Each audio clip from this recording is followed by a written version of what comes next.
Kabanata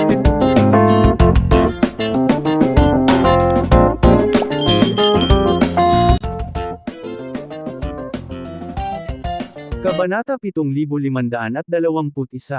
Ang babaeng nakasuot ng berdeng robe ay yumuko at nagsabi, nagdulot ng malaking kaguluhan si Zovian sa Jorvan Temple.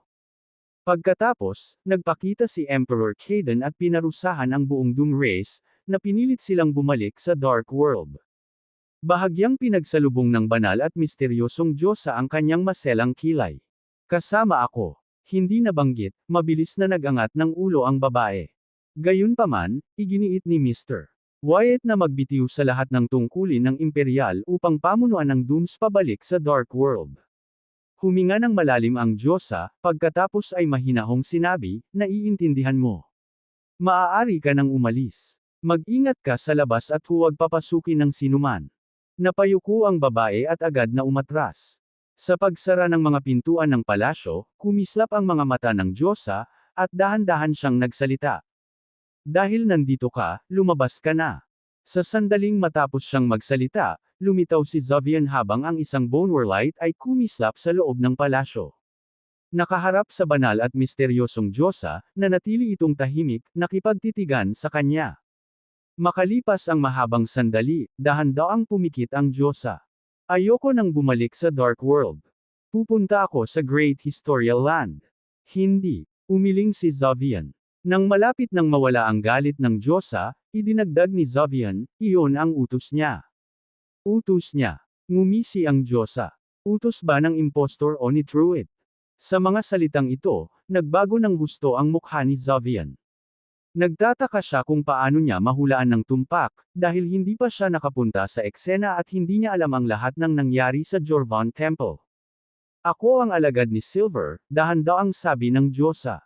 Natural lang na pumunta ako sa Great Historial Land. Hindi. Umiling si Zovian pagkatapos makabawi sa kanyang katinuan. You must follow his arrangements. This concerns the bigger picture. Habang nagsasalita siya, ikanaway niya ang kanyang kamay, at lumipad ang isang kumikinang na jade pendant patungo sa Diyosa. Bakas sa mukha niya ang pagkagulat nang makuha niya ito at pinagmasdan. Totoo ba? Totoo man o peke, malalaman mo pagdating mo doon, sabi ni Zovian sa malalim na boses. Hindi ako pwedeng magtagal dito. Kailangan kong pumunta sa Great Historial Land. Saglit na nag-alinlangan ang Diyosa, saka tumango. Salamat. Gusto kong magtanong bago ako umalis. Diretso ang tingin ni Zovian sa Diyosa. Gamit ang Doom Race para magalit si Wyatt, hindi ka ba natatakot na talagang matalo ka sa buong lahi? Huminga ng malalim ang Diyosa, saka mahinang bumantong hininga. Si Wyatt ang pag-asa ng Doom Race. Ngunit kailangan ba itong dumating sa ganoong kataas na presyo? Sinadya ni Zovian ang bawat salita. Kung siya talaga ang humahawak sa bagay na ito, lahat ng nasa Doom Race, maliban kay Wyatt, ay maaaring mamatay ng isang beses. Tumawa ng mahina ang Diyosa. Hanggat nabubuhay si Wyatt, iiral ang Doom Race. The rest is not matter. Ikaw ay talagang isang walang awa na babae. Sabi ni Zovian sa nagngangalit na mga ngipin. Nagkalkala ka at nagpaplano. Ginagawa kang nakakatakot. Hindi malapitan. Nagdududa ako kahit siya. Gusto mo ng ganito. May mga bagay na dapat gawin ng isang tao, mahinang sagot ng Diyosa. Precisely because hindi niya gusto, it falls to me. Nagulat si Zovian, pagkatapos ay nag-alinlangan. Sa wakas, tinuro niya ang Diyosa at nag-transform sa liwanag at nawala. Kabanata 7522. Sa panloob na patio ng Jorvan Temple, ang Chaos Absinthe na ginamit ng impostor na si James upang aliwin ang tunay na James at ang kanyang mga kasama ay halos maubos pagkatapos ng ilang ikot ng inumin at pagkain. Ang mutual probing at magalang na pagpapalitan ay paikot-ikot. Gayunpaman, ang mga miyembro ng Imperyong Jade Mora ay wala sa mataas na espiritu dahil sa kawalan ng Wyatt at Zovian. Kahit na sa pagbabalik ni Emperor Caden, sila ay nagsalita ng mas kaunti kaysa karaniwan.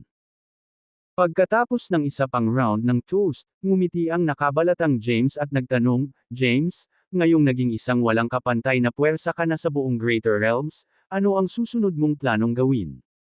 Sa mga salitang ito, napalingon ang lahat sa impostor na si James. Ang tanong ni James ang pinakagusto nilang itanong. Walang kapantay sa buong Greater Realms. Iyan ay isang pagmamalabas. Isang mapait na ngiti ang ibinigay ng impostor na si James habang umiiling. Ang lihim na pagbabalik na ito ay upang ihanda kayong lahat para sa paparating na kapigatian. Nang marinig ito, lahat ay nagulat, bawat isa ay nagpapakita ng hitsura ng pagtataka. Pagkatapos, ang impostor na si James ay nagsimulang gumawa ng kanyang detalyadong kasinungalingan. Nagsimula siya sa pamamagitan ng paglalarawan sa mga panganib na kanyang hinarap habang binabagtas ang Zymergy. Pagkatapos ay nagsalita siya tungkol sa Five-Path Emperors of the 49th Heaven, na mabisyo at kinokontrol ang napakaraming mapagkukunan ng cultivation, pinipigilan ang mga nabubuhay na nilalang sa napakaraming kaharian at dinidiktahan ang kanilang kapalaran. Sa wakas, binanggit niya ang tungkol sa pagbagsak ni Emperor Kadir, Emperor Drotko, Emperor Kosimian, at Emperor Stavros, na humantong sa pagkakasangkot ng 9 Kailoros gods of Xanadu realm. Ayon sa kanya, ang 4 na Path Emperors na ito ay mga pawn lamang ng 9 Kailoros gods na kumokontrol sa Xanadu realm, na nagdulot ng matinding pagdurusa at pang-aapi sa mga nabubuhay na nilalang sa napakaraming kaharian. Higit sa lahat, ang reincarnation ng Waitara Path ay isa ring pagsasabwatan ng 9 Kailoros gods. Upang pigilan ang pagbabalik ng Soremsia ng Waitara Path, na nagpapahintulot sa kanila na kontrolin ng walang hanggan ang Health Realm, ang 9 Kailoros gods ay lumikha ng isang grupo ng mga papay na Diyos, kabilang ang mga nagpapanggap sa kanya at sa iba pa. Nakikinig sa kanyang tila makatutuhanang kwento, nakipagpalitan ng tingin si James sa mga Diyos sa tabi niya. Naunawaan nilang lahat na ang impostor ay sinusubukang gumawa ng 3 puntos. Una, siya ang totoo at hindi mapapalitang James. Pangalawa, kung bumalik ang totoong James, maaari siyang matawag na papay na nilikha ng mga Kailords gods, na ginagawang imposible para sa mga miyembro ng napakaraming kaharian na maniwala sa kanya. Ikatlo, sa pamamagitan ng paghabi ng isang detalyadong kasinungalingan, mas makokontrol niya ang napakaraming kaharian sa ilalim ng pagkakakilanlan ni James, na nagtutulak sa miyembro ng napakaraming kaharian upang maglingkod sa kanya ng buong puso. Nang makita ang mga pagkanan ng impostor, tatayo na sana si Yani nang pigilan siya ni James. Pagtingin sa impostor, ngumiti si James at sinabing, James, sa sinasabi mo, mukhang malaking sakuna ang kinakaharap natin. Talaga, huminga ng malalim ang impostor at mahinang sinabi. Ngayon, maaari lamang tayong maghanda para sa nalalapit na kapigatian. Guro, paano natin ito malalagpasan? Tanong ni Seisha. Nag-alinlangan ang impostor, pagkatapos ay tumingin ng hindi natural kay James at sa kanyang mga kasama, malinaw na nag-iingat sa mga powerhouse na ito na hindi niya nakikilala. Napansin ni James at ng iba ang pag-aalinlangan niya at nakangiting tumayo. James, nakainom na tayo. Gusto naming manatili sa Jademora Empire at sa napakaraming kaharian ng ilang sandali. Walang abala, di ba? Pagkarinig nito, tumawa ang impostor na si James at sinabing, magkapatid tayo. Kahit na pansamantalang hindi ko maalala kung sino ka, maaari kang manatili hanggat gusto mo. Pagkatapos ay itinuro niya si Rebella at sinabing, Vice Grand Steward, alam mo ang pinakamahusay na imperyo.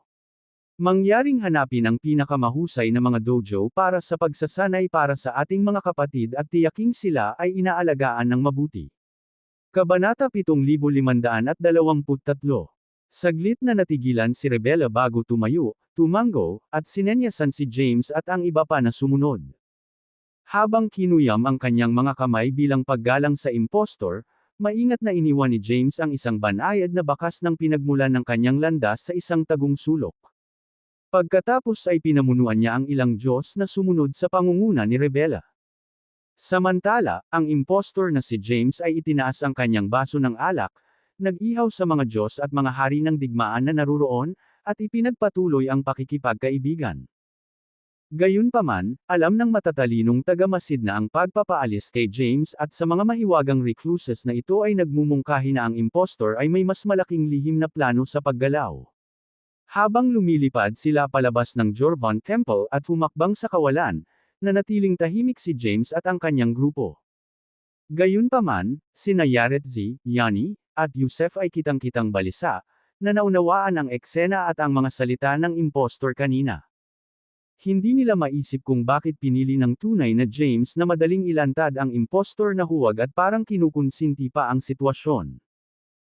Habang tinatanaw nila ang kasalukuyang napakaraming kaharian, naramdaman ni James ang pagkadiskonekta sa kabila ng mga pamilyar na dibisyon bago siya nakipagsapalaran sa Zymergy. Maya-maya, biglang huminto si Rebella. Sa pamamagitan ng pagwagayway ng kanyang kamay, kumislap ang isang nakasisilaw na boneware light, na nagpapakita ng napakalaking pormasayon. Agad itong nakilala ni James bilang 30 Grand Formation na bomb-alot sa buong Skye. Please, sabi ni Rebella, binuksan ang isang portal sa pormasayon at sumenyas na pumasok sila. Ito ba ang dakilang lupang pangkasaysayan? Nagdududang tanong ni Yusef. Napangiti si Rebella. Hindi, ito ang Telfervo Holy Site ng Skye. Nang marinig ito, nilingan ni Yusef si James. Ang Telfervo Holy Site ng Skye ay dating meditation dojo ni Ms.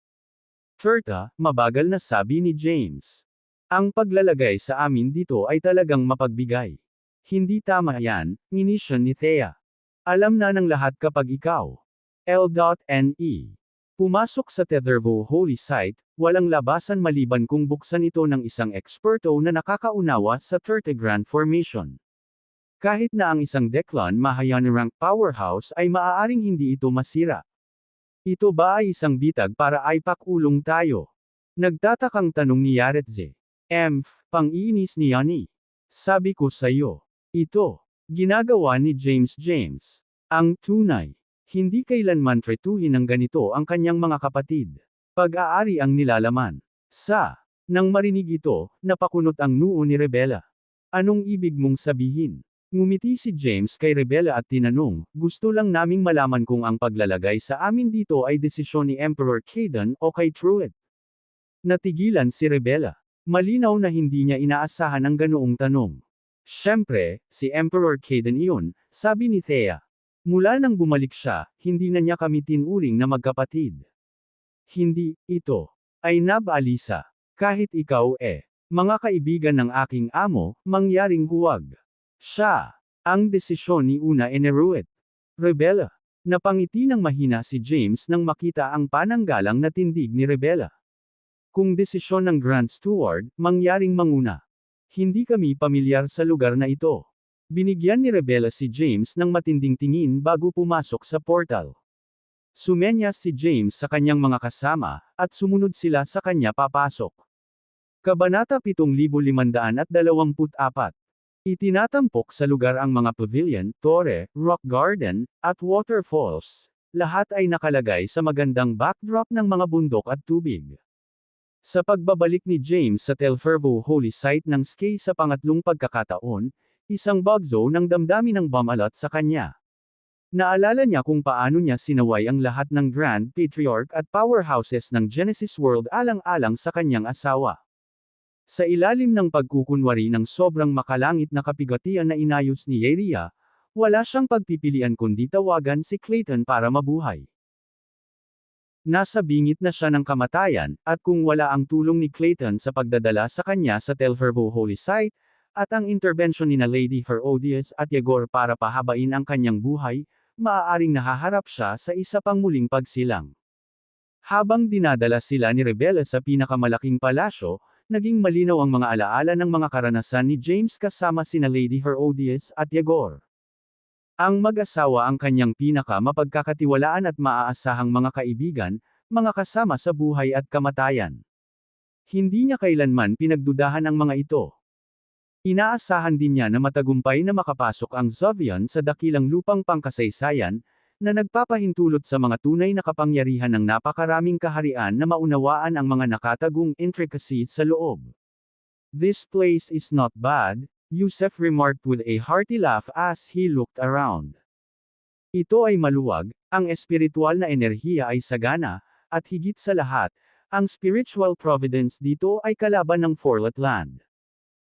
Nang marinig ito, naging mabagsik ang ekspresyon ni Rebella, at malamig siyang tumugon, mga pinarangalan na panauhin, palaging tinatrato ng imperyo ng Jade Mora ang mga bisita nito ng may sukdulang mabuting pakikitungo. Hindi kami nakikibahagi sa anumang kalokohan o pagsasabuatan. Ang kanyang mga salita ay isang malinaw na pagtanggi sa mga naunang hinala ni James at ng kanyang mga kasama, na nagpapakita ng kanyang sama ng loob sa kanilang mga pagdududa.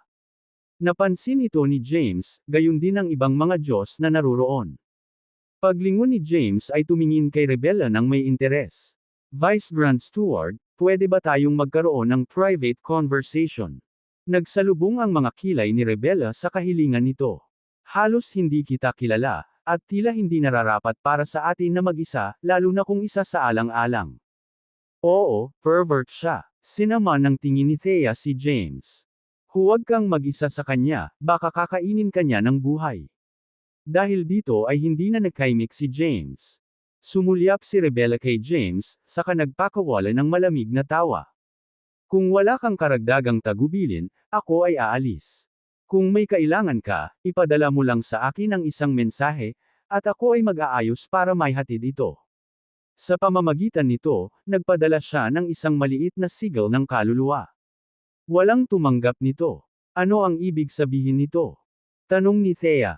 Dapat ko bang kunin ito? We're all perverts, iritadong sabi ni James. Ikaw lang ang mabuting tao.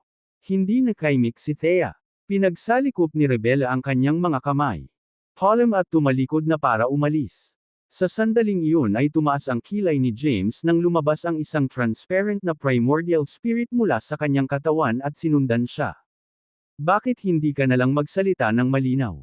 Bakit dumaan sa lahat ng ito? Reklamo agad ni Yanni. Pinagmamasdan si James na naglalakad sa gilid. At umupo sa katahimikan, huminga ng malalim si Thea. Ngayon siya ang lehitimong isa, at kami ay naging mga impostor. Wala nang kwenta ang pagtatalo ng O. Hindi ko rin gets. Napatingin si Yaretze kay James. Ngayon mo lang siya na-expose. Bakit hindi mo ginawa? Sinusubukan mo bang lumikha ng kaguluhan sa napakaraming kaharian? Tanong ni Yanni kay James. Ito ang magandang sitwasyong ginawa mo. Is it worth let a petite thief mess it up? Hinandang ni James ang isang garapon ng Chaos Absinthe, umiinom ng mag-isa, hindi sila pinansin. Kabanata 7525. Sa sandaling iyon, nag-cross-arm si Thea at tumingin sa labas ng main hall, tila malalim ang iniisip. Sa gilid ng 30 Grand Formation, bubuksan na sana ni Rebella ang porma sayon at aalis nang bigla siyang nilamon ng nakakasilaw na banal na liwanag mula sa likuran. Nang imulat niya ang kanyang mga mata, natagpuan niya ang kanyang sarili sa isang mahiwagang espasyo, na napapalibutan ng mga kidlat at kulog, na may aura ng Waltraud power na nakapalibot sa kanya. Kinakabahang inilabas ni Rebella ang kanyang sandata at maingat na tumingin sa paligid, handang lumaban anumang oras. Bagamat naabot mo na ang Declan Mahayan rank, ikaw ay nasa antas pa lamang ng kabanalan, isang ethereal at sagradong boses ang biglang umalangaw-ngaw sa misteryosong espasyo. Nanginginig si Rebella at gulat na tumingin sa paligid. Sino ta? Magpakita ka at magsalita ka. Ikaw ay mahusay na nagsasanay sa Marcy Ice Combat Form, patuloy ang ethereal na boses, ngunit pinabayaan mong isama rito ang historical power.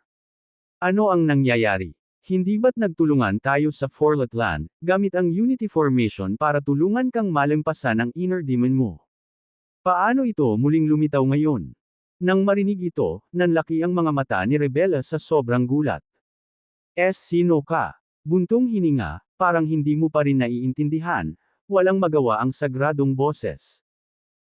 Pagkatapos ay ikinwento niya kung paano sila nagkakilala ni Rebella, kung ano ang kanilang naranasan, at kung paano sila nabuhay ng magkasama, kasama ang kasal ni Truett at ang pagtatatag ng imperyo ng Jade Mora. Matapos marinig ang lahat ng ito, ang puso ni Rebella ay nanginig ng gusto, at siya ay labis na nabigla. Master, hindi ba nasa Jorvan Temple ka? Paano ka biglang? Sigurado ka bang ang nasa templo ay iyong Panginoon? Tanong ulit ng ethereal voice. Natigilan si Rebella, puno ng labis na pagtataka ang kanyang mga mata. Maaaring hindi ka naniniwala sa lahat ng ito, ngunit ako ay maaaring magbigay sa iyo ng isang paraan upang subukan ito, ang Sabi ng sagradong boses. Isang balumbon na kumikinang na may lilang gintong liwanag ang lumitaw mula sa manipis na hangin sa kawalan. Hinawakan ito ni Rebella at iniskan kasama si Zen, na mas nabigla. Maaari mong sabihin sa akin anumang oras kung gusto mong umalis, malumanay na sabi ng sagradong tinig. Gayunpaman, kung ayaw mong umalis, maaari mo munang tamasahin ang kapalarang hatid nitong Supreme Path Power na ito. Huwag kang mag-alala, ikaw at ako lang ang nakakaalam ng lahat sa espasyong ito. Lumipas man ang hindi mabilang na taon, ito pa rin ang orihinal na oras ng pag-alis mo rito, at walang maaantala. Makalipas ang mahabang panahon, natauhan si Rebella. Itinaas niya ang kanyang ulo sa pagkamangha. Sabi mo ikaw ang amo ko. Paano mo mapapatunayan? Sa sandaling matapos siyang magsalita, isang nakasisilaw na pinagmumula ng landas ang lumabas mula sa kawalan at tuluyang bumalot sa kanya. Kaagad, isang pagoda na naglalabas ng maningning na liwanag ay dahan-daang lumabas mula sa kanyang katawan na may humihigong tunog. Nang makita ito, nanlaki ang mga mata ni Rebella sa pagtataka. Maaari mong kontrolin ang Yonderverse Tower. Para sa kaligtasan ng Forlet Land, hahawakan ko muna ang pagoda na ito, sabi ng sagradong boses.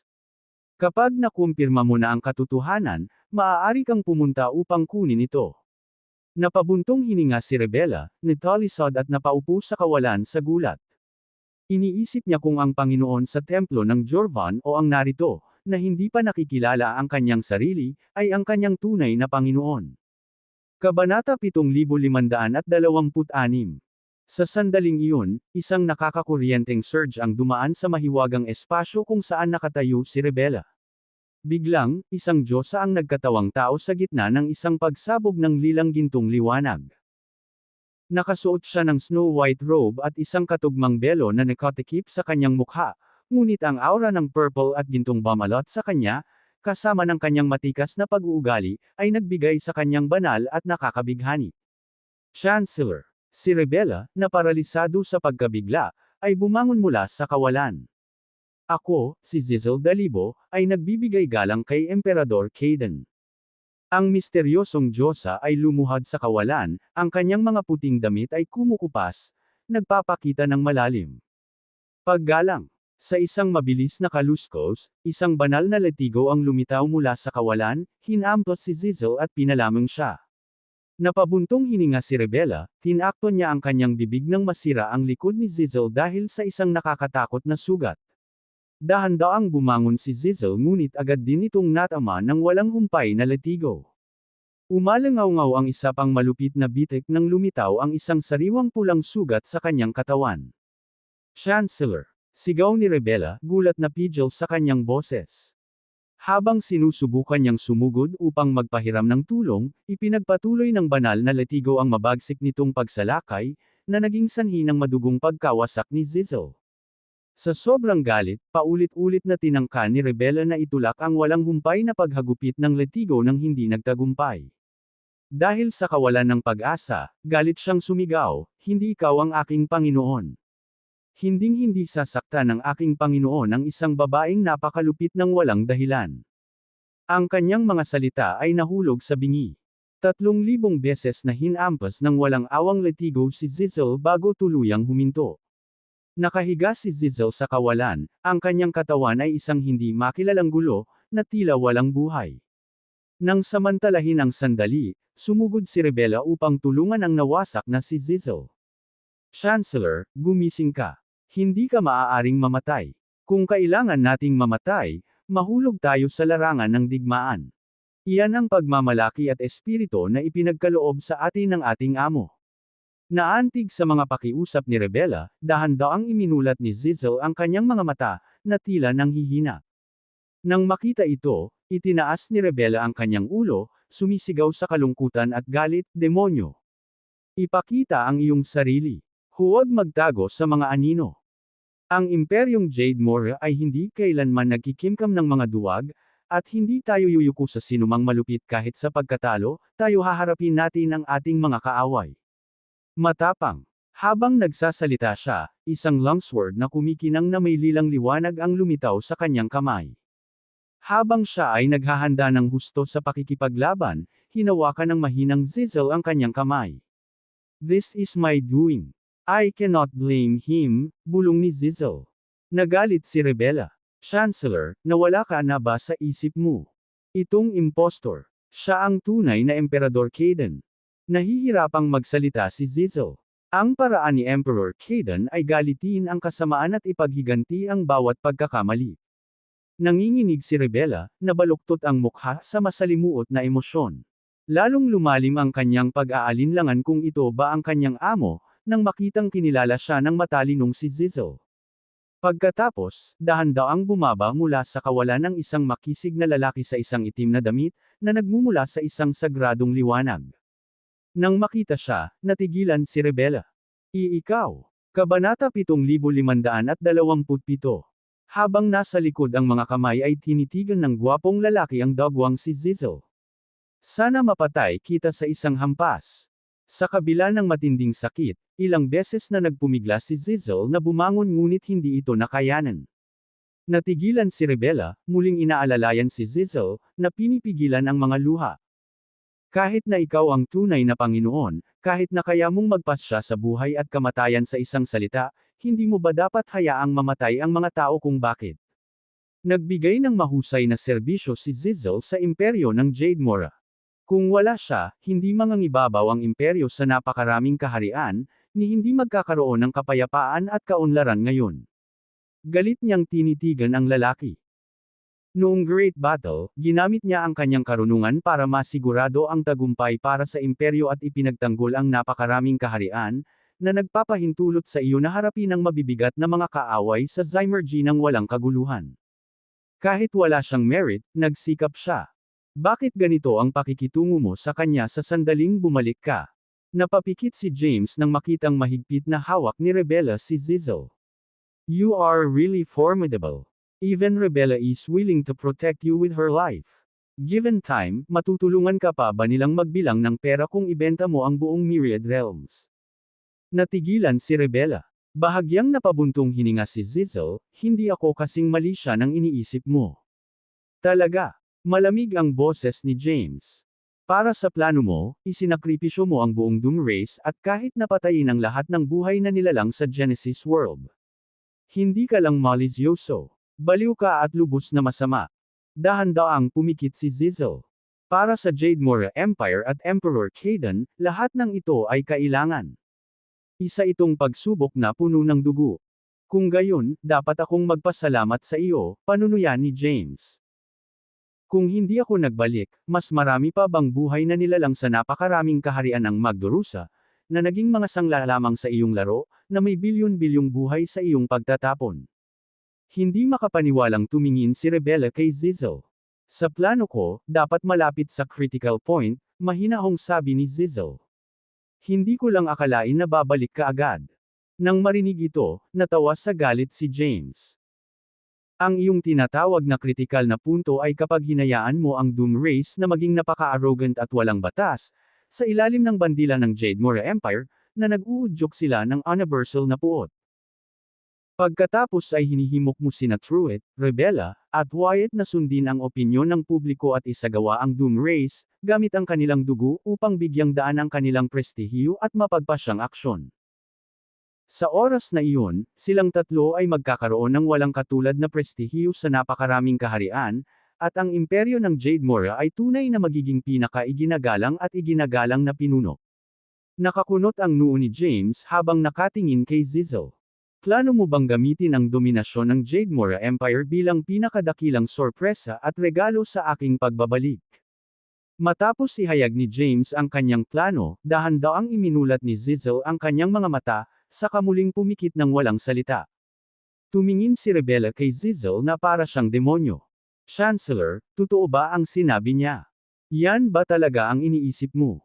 She thinks more than you can imagine, with a heart even bigger and more ruthless. Sinadya ni James ang bawat salita habang nakatitig kay Rebella. Naniniwala siya na ang pagmamaneho ng Doom Race upang patayin ang inosente sa napakaraming kaharian ay lutisin ang Lear Tribulation para sa akin, pilitin ng Reincarnated. Ang Sorumsia ng Wait Arapath ay nakatago sa napakaraming kaharian, at kahit naganap na nilipol ito. Nang marinig ito, nanlaki ang mga mata ni Zizzle sa gulat habang nakatingin kay James. Hindi mo ito magagawa ng mag-isa. Umiling si James. May mga bagay na maaari mong kalkulahin, ngunit ang ilan ay hindi mo magagawa. Pinandilatan niya si Zizzle. Sino ang nagtuturo sa iyo sa mga hanggal na aksyon na ito? Kabanata 7528. Natarante si Rebella. Sa sandaling iyon, naramdaman niyang hindi siya karapat-dapat na maging isang tagapakinig sa presensya ng dalawang makikinang na isip na ito. Ang pagiging komplikado at ang mga pukana sa paglalaro ay napakalaki, na nagpapadala ng mga tingle sa kanyang anit. Nanatiling tahimik si Zizzle, tumugon sa lahat ng katahimikan. Sa mahinang tunog, hinawakan ni James ang kwelyo ni Zizzle at hinayla ito pataas. Silver ba, Yegor, Lady Herodias, o iba pa? Nanatiling tahimik si Zizzle sa kabila ng nakamamatay na tingin ni James. Nakatayo sa malapit, labis na kinabahan si Rebella, sa takot na baka patayin ni James si Zizzle sa sobrang galit. Sa sandaling iyon, muling naganap ang isang misteryosong spatial fluctuation. Sa sumunod na sandali, lumitaw si Thea. Lumapit siya at hinawakan ang wrist ni James. Mayroong higit sa isang tao na tapat sa iyo at may kakayahang magdulot ng gulo at gawin ang mga bagay. Para sa mga matatalinong tao, hindi mo sila mapipigilan kung handa silang magsalita. Kung hindi makakatulong ang pagpatay sa kanila. Nang marinig ito, napakunot ang noo ni James na tila naiintindihan ang kanyang punto. Dahan-dahan niyang binitawan si Zizzle. Sinalo siya ni Thea at binalot siya ng purple na Hongroom aura, na tuluyang gumaling. Pagkatapos, ikanaway ni Thea ang kanyang kamay, at isa pang magandang figure ang gumulong sa paanan ni James. Nang makita ang taong ito, hindi lang natulala sina Zizzle at Rebella, pati na rin ang ekspresyon ni James. Kayong mga kasuklam-suklam na nilalang, how dare you treat me so rudely? Buntis ako sa tagapagmana ng Doom Race. The Dooms will never forgive you. Og. Ang figure sa una ay galit na galit. Nang makita si Zizzle, humakbang siya na parang may hawak na lifeline. Chancellor, iligtas mo ako. Dinadala ko ang anak ni Wyatt. Hindi ko kayang mawala ito. Sapat na. Nagdilim ang mukha ni Zizzle habang malamig na sinabi, Yemima Dalibor, hindi pa nakasama si Wyatt. Paano mo dinadala ang kanyang anak? Natigilan si Yemima, pagkatapos ay mabilis na sumagot, nagsisinungaling ka. Hindi mo kami kilala. Mag-asawa kami. Paanong? Lahat ng tungkol sa Doom Race ay nasa ilalim ko. Malamig na tumingin si Zizzle kay Yemima. Sa tingin mo ba hindi ko malalaman kung kasama mo si Wyatt? Nang marinig ito, namula ang mukha ni Yemima. Tumigil siya sa pagmamakaawa at dahan-daw ang tumayo. Talagang napakatalino mo. Sinama ng tingin ni Yemima si Zizzle. Sa tingin mo ba ay walang katapusan kang matalino habang ang lahat ng nasa Doom Race ay tanga? Walang ekspresyon at tinitigan siya ni Zizzle at nanatiling tahimik.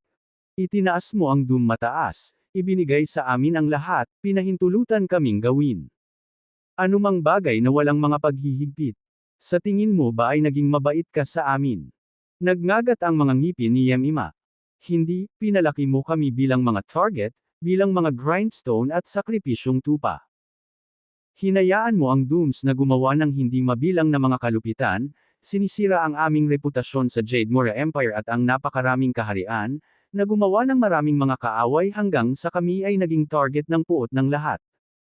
Ang lahat ng ito ay bahagi ng iyong masamang plano upang palakihin ang prestihiyo ng tinatawag na Jademora Empire na iyong pinaglilingkuran.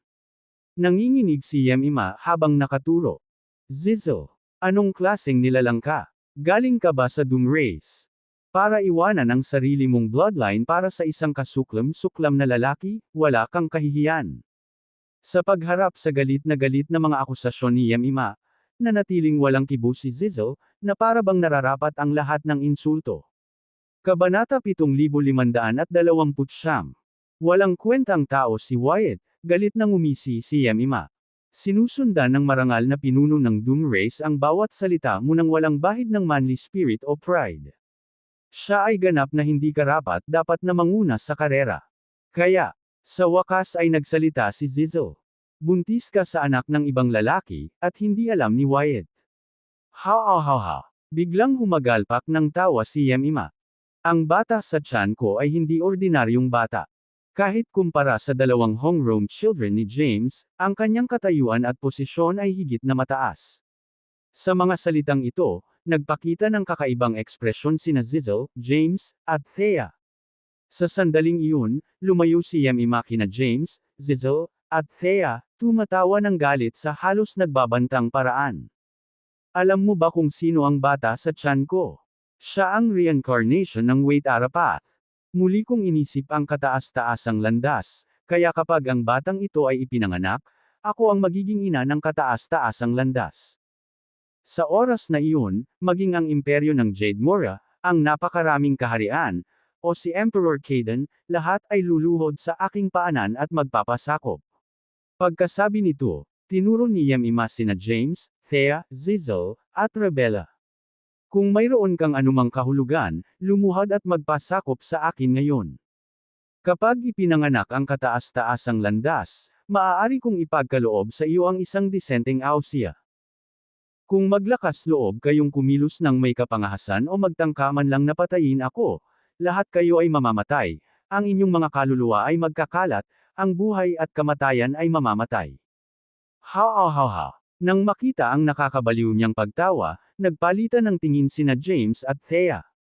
Noong una ay inakala nila na ang batang dinala ni Yemima ay may kaugnayan kay Wyatt, isang ninakaw lamang na kalahati ng kaluluwa ng Wait Arapath. Ngayon ay tila nakipag-alyansa nga siya sa espiritu ng kaluluwa.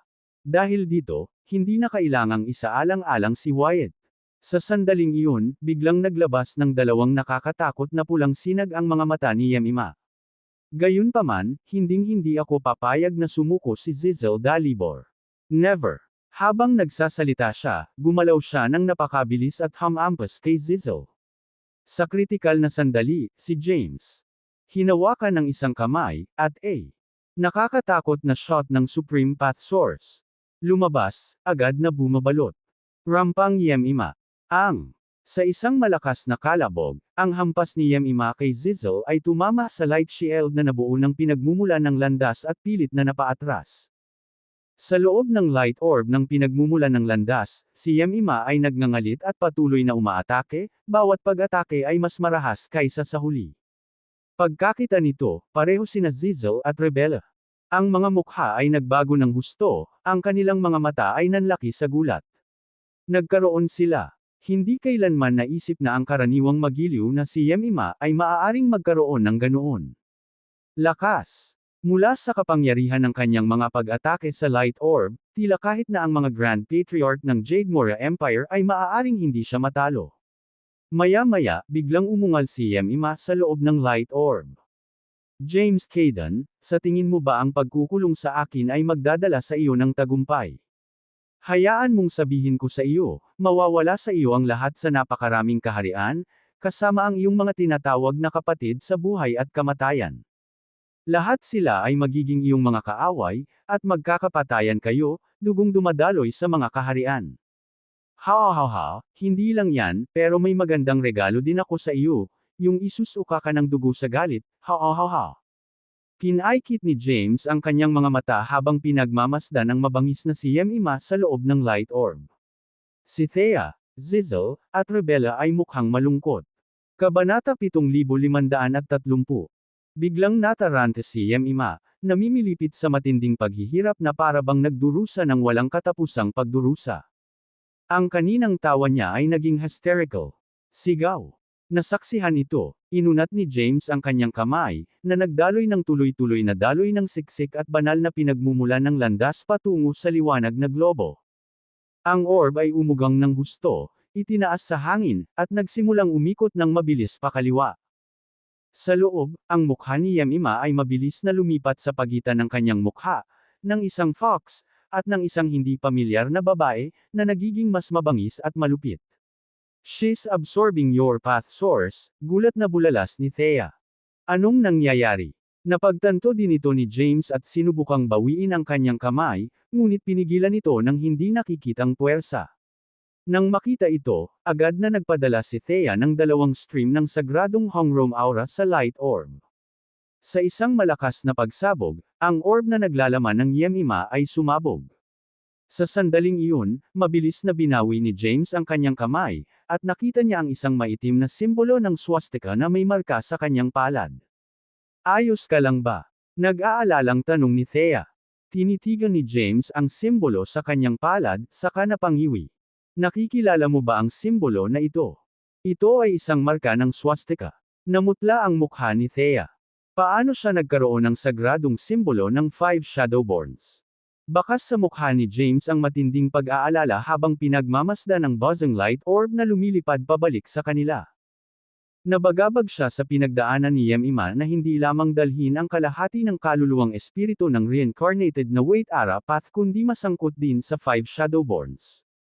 Nanatili sa kanyang alaala ang nakakakilabot na pagsipsip na ngayon lang niya naranasan. Kung ang bata ay tunay na kalahati ng kaluluwang espiritu ng reincarnated na Wait Ara path, hindi sana ito nagkaroon ng kapangyarihang sumipsip ng kanyang pinagmumulan ng landas, dahil isa na siya sa Supreme Path. Ang tanging paliwanag ay nasa misteryosong marka ng swastika. Sa sandaling iyon, umalangaw sa isip ni James ang boses ni Frona. Kakaiba ang babaeng ito. Huwag mag-soul search o tangkaing patayin siya. Dapat siyang selyado. Kumunot ang noo ni James at ipinadala ang kanyang boses, even you cannot see through her. Imposibleng makakita ako, napabuntong hininga si Frona. Para sa kaligtasan, pinakamainam na gamitin ang 49 Taoisms para siliuhan siya at pagkatapos ay i-embed siya sa Kylo Rose Supreme Scepter para sa unti-unting pag-unawa. Walang ibang salita, nakaupo si James na naka-cross-legged isang mabilis na umiikot na daon na sacred lotus na binuhat siya sa hangin. Ang kapangyarihan ng 49 na Taoism ay natipon sa kanyang mga kamay at lumundag patungo sa pinagmumulan ng landas na light orb na nakapaloob kay Yemima, na bumubuo ng isang siksikan na hanay ng mga sagradong simbolo ng path sa paligid nito. Seal! Sigaw ni James. Ang kanyang mga kamay ay bumuo ng isang komplikadong selyo, at hindi mabilang na mga simbolo ng path ang mabilis na nagtagpo at nagsanib sa liwanag na globo. Agad na sumigaw si Yemima sa loob, na parang nagtitiis sa mga pagpapahirap ng impyerno, ang kanyang boses ay nagpapagapang sa balat ng lahat. Sa sandaling iyon, isang itim at puting liwanag ang bumaril mula sa katawan ni James, dumiretso sa selyadong light orb. Damn fish, stop it! Sigaw ni James. L.N.E. Nagpadala siya ng makapal na pinagmumulan ng daanan na naging isang higanteng kamay, hinawakan ang itim at puting liwanag ngunit nang malapit ng sakupin ng kamay ang liwanag, isang madilim, nakakatakot na swastika ang bumaril mula sa selyadong liwanag na globo. Sa isang dumadagandong na kalabog, ang kamay ng pinanggagalingan ng landas ni James ay bumangga sa swastika at nabasag. Sinasamantala ang sandali, ang itim at puting liwanag ay dumaan sa sealed light orb.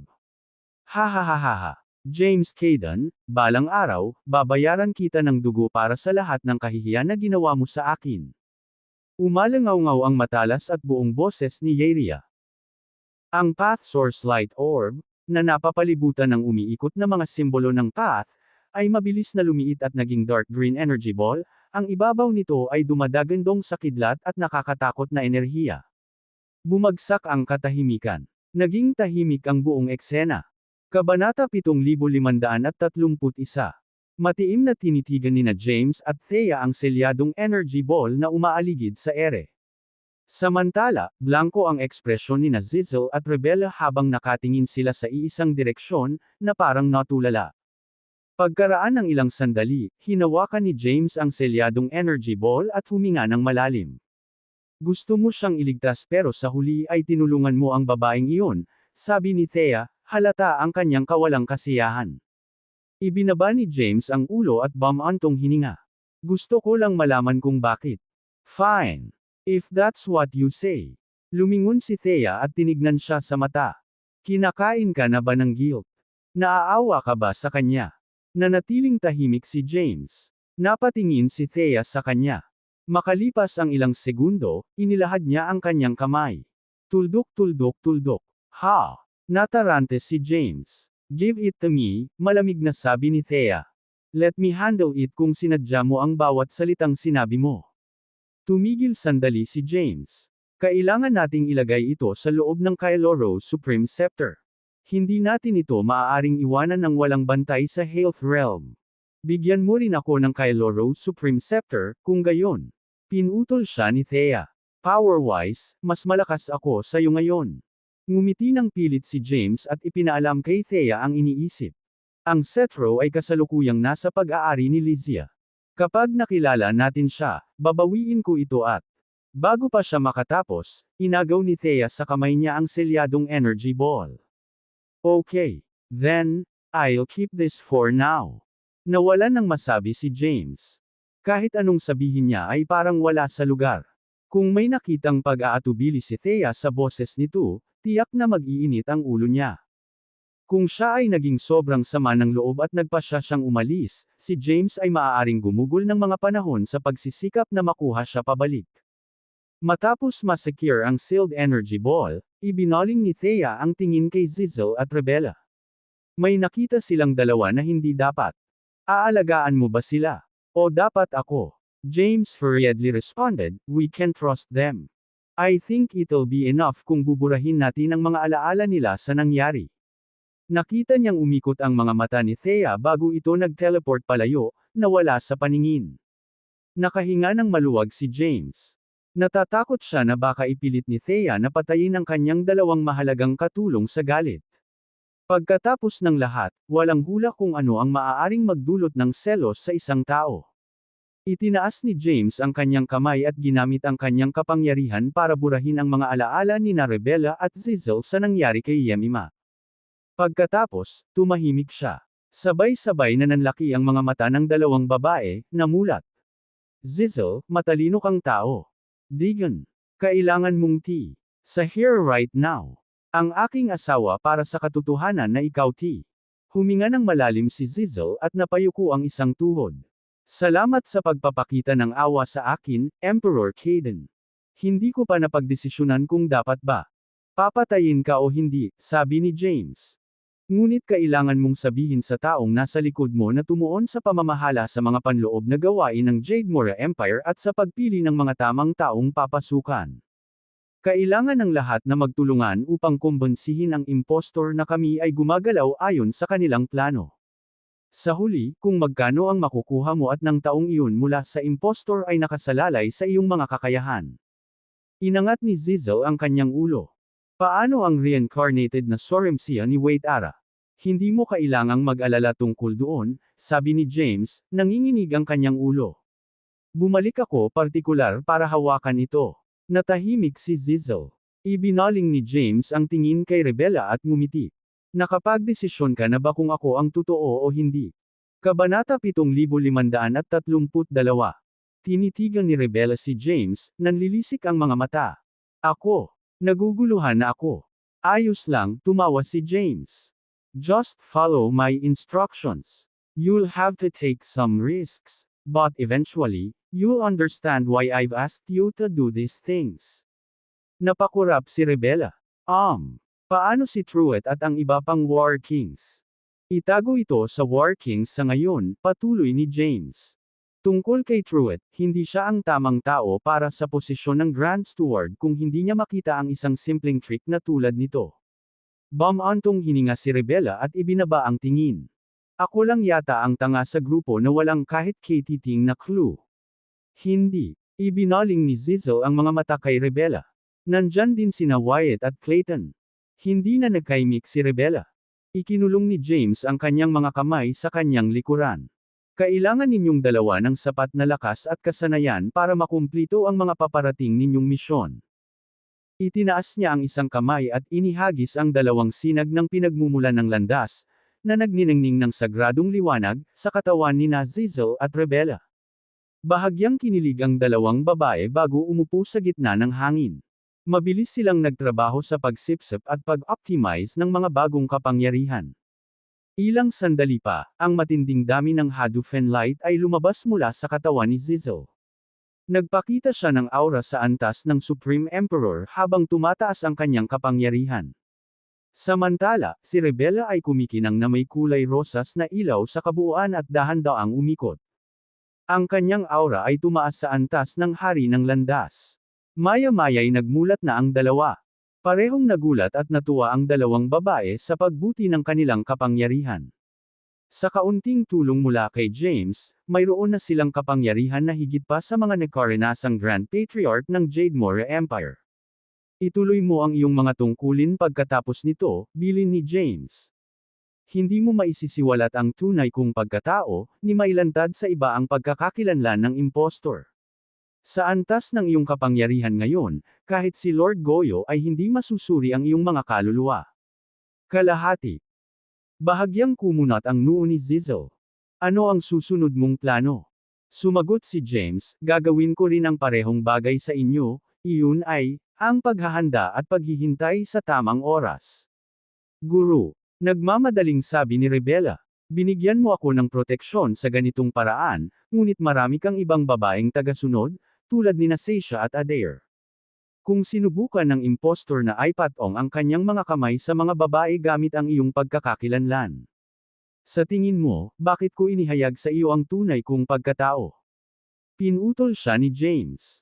Awkward na huminto si Rebella. Matigas na sinabi ni James, kung hindi mo sila mapoprotektahan, sisiguraduhin kong mananatili kang walang asawa para sa isang walang hanggan. Hindi man lang nakaisip si Rebella ng sagot niyan. Ang espasyong ito ay umiiral ng walang limitasyon sa oras. Inayos ni James ang likod. Maaaring manatili kayong dalawa dito at gamitin ang pagkakataong ito para pinuhin ang inyong kapangyarihan. Kapag bumalik kayo sa labas, sa parehong oras na una kang pumasok dito. Tapos, tinuro niya si Zizzle. Dapat mong turuan ang inosenteng babae na ito ng higit pang mga bagay sa halip na gugulin ang iyong oras sa pagbalangkas ng mga pukana. Pagkatapos ng lahat, itinaya niya ang kanyang sariling buhay upang protektahan ka. Pagkasabi nun, nag-teleport si James at nawala sa lugar. Mabilis na tumayo sina Rebella at Zizzle at tumingin sa paligid. Umalis siya ng ganun-ganun lang. Malungkot na ungol ni Rebella. Zizzle teased her, he only has eyes for his wife. Tsaka, do you honestly think the lion and the mice belong together? Natahimik si Rebella. Pagkatapos ng maikling paghinto, sinaman niya ng tingin si Zizzle. Sino ang tinatawag mong daga dito? Kabanata 7533. You're missing the point here. Anyway, let me teach you a few tricks first. Otherwise, he'll keep calling me the bad guy. Hinawakan ni Zizzle ang braso ni Rebella at hinayla siya. Nagtungo silang dalawa sa isang sulok kung saan pinakamataas ang konsentrasyon ng pinagmumulan ng landas. Samantala, nakatayo si Lizzie sa tuktok ng isang bundok sa loob ng Forbidden Bloodshed ng Great Historial Land. Bahagyang umindayog ang mahaba niyang buhok sa simoy ng hangin. Sa kanyang likuran, tahimik at matiyagang naghihintay sa kanyang magsalita ang isang lalaking nakasuot ng puting damit na may puting buhok. Tapos ka na bang magsalita? Sa wakas ay binasag ni Lizzie ang katahimikan. Bahagyang tumango ang lalaking maputi ang buhok. Oo, isang impostor. Ngumisi si Lizzie. Of all people, he decided to impersonate my master. Hindi ba humihiling lang na mahuli siya? Hindi sigurado ang lalaki kung ano ang isasagot. Sa tingin mo bakit pinahintulutan ni Master ang ginawa ng impostor? Tanong ni Lizzie. Umiling ang maputing buhok. Si James ay palaging may mga dahilan sa paggawa ng mga bagay sa isang tiyak na paraan. Minsan, kahit ako ay hindi. Ikaw, Xavier Bentley, ang taong pinagkakatiwalaan niya ng lubos. Humarap si Lizzie sa kanya. Anong balak mong gawin pagkatapos nito? Napakunot ang noo ni Xavier.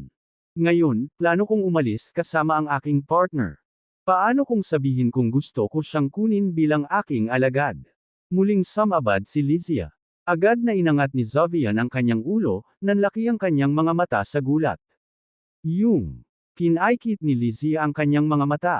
Sa tingin mo ba hindi ako sapat para maging guru niya? Napakurap si Xavier at bahagyang yumuko. Si Ms. Lizzie ay isang banal na nilalang. Ikinararangal ni Thor na maging guru kanya. Magaling. Tumango si Lizzie. Kung gayon, hayaan mo ang iyong asawa na manatili dito.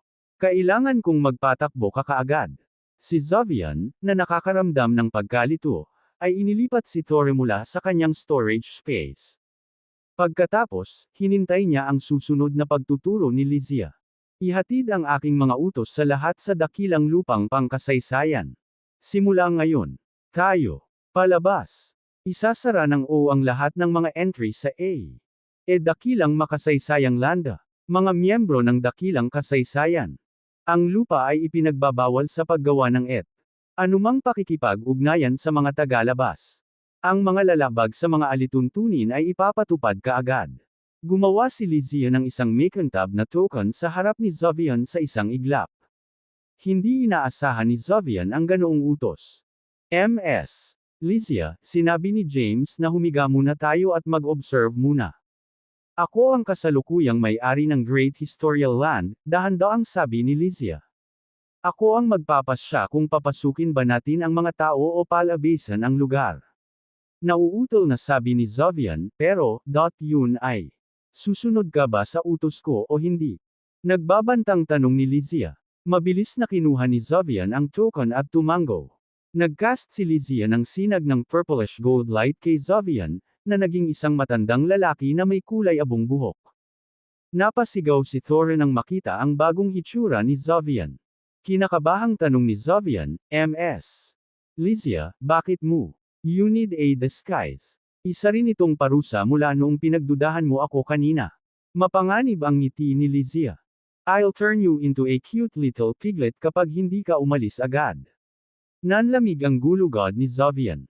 Nag-teleport siya bago pa man siya makapagpaalam kay Thora. Itinuon ni Lizia ang kanyang tingin kay Thora, na nakatingin pa rin sa kinatatayuan ni Zovian. Sumunod ka sa akin, binibini. Kailangan mong maging masunurin. Kung hindi, makikita mo kung ano ang mangyayari kapag ako ay nasa isang hindi magandang kalooban. Tumalikod si Lizia at naglakad palayo, isang mapusyaw na si Thora ang nagmamadaling sumunod sa kanya. Kabanata 7534. Sa madilim na mundo, isang globo ng dugong pula, nakamamatay na enerhiya ang pumailan lang mula sa malayo, huminto malapit sa pasukan sa Yin's Void.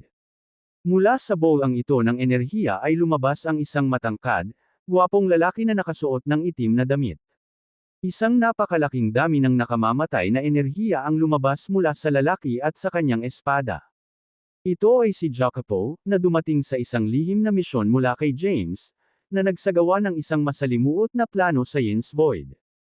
Ang kanyang pagdating ay nagdulot ng takot sa lugar. Ang mga nilalang na nagbabantay sa pasukan ng Yin's Void ay nagulo. Siya yun. Demonyo yun. Nandito na naman siya. Ay, hindi pa ba siya tapos sa atin? Ganon na ba siya kasaya sa pagpatay? May nagpaalam sa apat na simbolo na bumalik na ang demonyo. Palakasin ang mga base ng formation at taasan ang antas ng depensa. Magpadala kaagad ng mga reinforcement. Siya, ang mamamatay tao niyang enerhiya ay parang mas malakas kaysa dati. Anong klaseng demonyo ang kinakaharap natin? Sa gitna ng kaguluhan sa loob at paligid ng formation na nakapalibot sa Yin's Void, naglabas si Jacopo ng isang bote ng alak at uminom ng napakalaking lagok, na tila walang pakialam. Nakakapagtaka, ang pagkilos na ito ay nagpapataas lamang ng pagkabalisa ng iba. Ito ay isang kilalang-kilalang ugali ni Jacopo. Sa tuwing umiinom siya ng alak, sinusundan ito ng patayan. Ang mga lalaking ito, na naglilingkod sa ilalim ni Lord Goyo, ay walang ideya kung sino si Jacopo o kung saan siya nagmula. Sa unang pagkakataong lumitaw si Jacopo, kinatay niya ang mahigit 10,000 Zeklan rank cultivator at mahigit 200 cultivator ng Xerxo, Yitro, at Soma Declan ranks. Mas malaki pa sana ang kanilang pagkalugi kung hindi nakialam si Gladwin para pigilan si Jacopo noon. Sa kanilang kakilakilabot, muling lumitaw si Jacopo di nagtagal pagkatapos nito, na may mas malakas at mabangis na pag-atake. Sa ikalawang pag-atake, pinabagsak niya ang mahigit 30,000 Zeklan rank cultivator at mahigit 500 Declan rank cultivator. Nagbigay pa ng kritikal na suntok si Jacopo kay Gladwin. Ginawa ng apat na simbolo ang lahat ng kanilang pagsisikap na pigilan si Jacopo at pigilan ang ganap na pagkalipol. Hindi nila inaasahan na makikita siya muli ng ganoon kaga. Parang may matinding sama ng loob sa kanila ang lalaki. Biglang inihagis ni Jacopo ang walang laman na bote sa pormasayon na bumabalot sa Biglang inihagis ni Jacopo ang walang laman na bote sa pormasayon na bumabalot sa Yin's Void. Sa isang dumadagandong na boom, ang pormasayon ay nagkawatak-watek sa sandaling hinampas ito ng bote. Kasabay nito, ang bote ay nabasag sa milyon-milyong piraso. Nakakatakot, ang shards of glass shot. Patungo sa mga gwardya na nakatalaga sa paligid. Ang nawasak na pormasayon, hinihiwa sa kanilang mga lalamunan. Bumagsak sila sa lupa, patay sa loob ng ilang segundo. Pinilit ni Jacopo ang kanyang dila at dahan-daang sumulong sa void na teritoryo ng Yin habang lumulutang sa himpapawid. Habang sumusulong siya, lahat ng kalapit na nilalang, anuman ang kasarian o kultibasyon na ranggo, ay nahulog sa lakas ng kanyang espada. Sa kalaunan, narating niya ang isang dambuhalang, lumulutang na palasyo. Agad na lumapag si Jacopo sa harap ng palasyo. Boom! Ang epekto ng kanyang landing nabuo. Isang malakas, panlabas na agos ng hangin. Lahat ng nabubuhay na nilalang ay tinatamaan ng agos ng hangin. Ay agad na napunit sa Sher. Sumasabog ang mga katawan. Maging ang napakalaking palasyo ay nanginginig ng husto, na lumitaw sa bingit ng pagbagsak dahil sa agos ng hangin. Sa pagkakataong iyon, umalangaw-ngaw ang nakakabinging dagandong mula sa likod ng palasyo. 4 na napakalaking hayop ang lumitaw mula sa parehong direksyon, na naglulunsad sa hangin. Kabanata 7535. Ibinuka ng 4 na halimaw ang kanilang mga bibig at nagpakawala ng sunod-sunod na pag-atake. Sa isang iglap, ang mga pag-atake ng yelo, apoy, kidlat, tunog, at sumpa ay itinuro sa Jacopo. Nagningning ang mga mata ni Jacopo na namumula sa dugo nang iangat niya ang kanyang ulo. Ginawa niya ang Dawn Blaze form, nag-conjuring ng 4 na shadow clone na armado ng mga espada. Ang mga clone na ito ay tumapak sa mga pag-atake ng mga hayop at tumakbo patungo sa 4 na halimaw na nilalang. Sa sandaling iyon, isang nakamamatay na enerhiyang pulang dugo ang tumagos sa espasyo sa paligid ng napakalaking palasyo. Sabay-sabay, ang mga shadow clone ay sumanib sa kanilang mga espada, na bumubuo ng 4 na spheres ng dugo red sword light. Sa isang kisap mata, ang bawat globo ay tumusok sa isa sa mga katawan ng napakalaking halimaw. Boom! Boom! Boom! Boom! Ang mga katawan ng mga hayop ay sumabog sa hangin. Mula sa unang pagsabog, isang sinag ng berdeng ilaw ang lumitaw mula sa ambon ng dugo at laman. Dama po ang sinag sa lupa at nag-transform sa isang nasa katanghaliang gulang na lalaki na may mga sungay, nakasuot ng berdeng balabal. Bumagsak siya sa isang tuhod, umubo ng dugo. Isa pang sinag ng puting liwanag ang bumaril mula sa pangalawang lugar ng pagsabog. Katulad nito, ang sinag ay naging isang tao na bumagsak sa lupa, nagsusuka ng dugo. Sabay-sabay, ang ikatlo at ika-4 na hayop ay nagbagong anyo sa mga sinag ng pula at kulay abong liwanag sa pagsabog. Isang lalaki at isang babae ang nagkatawang tao mula sa mga sinag at napadpad ng mukha una sa lupa. Samantala, ang 4 na bola ng dugong pulang sword light ay nagsanib sa himpapawid at bumaril patungo sa lupa. Sa paglapag, ang liwanag ng espada ay bumalik sa orihinal na anyo ni Jacopo. Isang bulate, pabo, pagong, at pusa, ang sabi ni Jacopo, umiling-iling sa pagkabigo. The 4 symbols. None of you fit the bill. Ni hindi ka nagtagal kahit isang suntok. How pathetic. Ang 4 na nasugatan na mga individual ay nanlilisik sa galit sa mga salitang ito. Ikaw, paano ka naging ganito kabiles? Galit na sigaw ng lalaking may sungay. Anong klaseng halimaw ka? Isang lalaking nakasuot ng puting damit ang tumutol, lahat tayo ay nasa Declan Mahayana rank, ngunit wala kang gaanong kultibasyon gaya namin noong nakaraan. Sino ka? Bahagyang nagtaas baba si Jacopo. Ang mga talunan ay hindi na kailangang magtanong dito. Sabihin mo kay Goyo na lumabas ka agad. Sandaling natigilan ang 4 na simbolo. Ang lalaking nauna sa kanila ay naglakas loob na tawagan si Lord Goyo sa ganoong paraan. Hindi nila maiwasang magtaka kung alam niyang nandito si Lord Goyo. Kung ganun, bakit siya pa? I.ne. Gawin ito.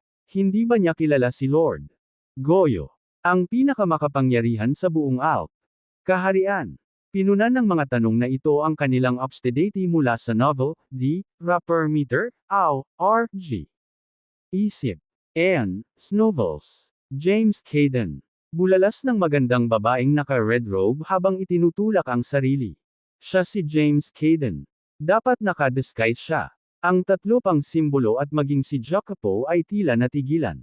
Si James Caden lang ang maglalakas loob na gumawa ng ganoong bagay, sanggal ng babae sa nagngangalit na mga ngipin.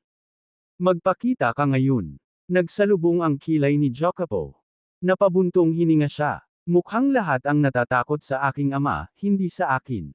Itinaas ni Jacopo ang kanyang kamay at naglabas ng isang sinag ng sword light. Sa isang kisap mata, tumama ang liwanag sa lalamunan ng apat na simbolo. Bago nila makumpirma ang kay Jacopo. Pagkakakilanlan, sumabog ang mga katawan ng apat na simbolo. Ang kanilang mga ginintoang katawan at kaluluwa ay napawi, na naging imposible ang pagbabagong buhay o muling pagsilang. Sa isang sandali, ang palasyo ay nagmistulang isang lugar sa labas ng impyerno, na may mga katawan na nagkalat kung saan-saan. Sa sandaling iyon, isang nakakatakot na tawa ang umalangaw-ngaw mula sa loob ng palasyo. Yelled.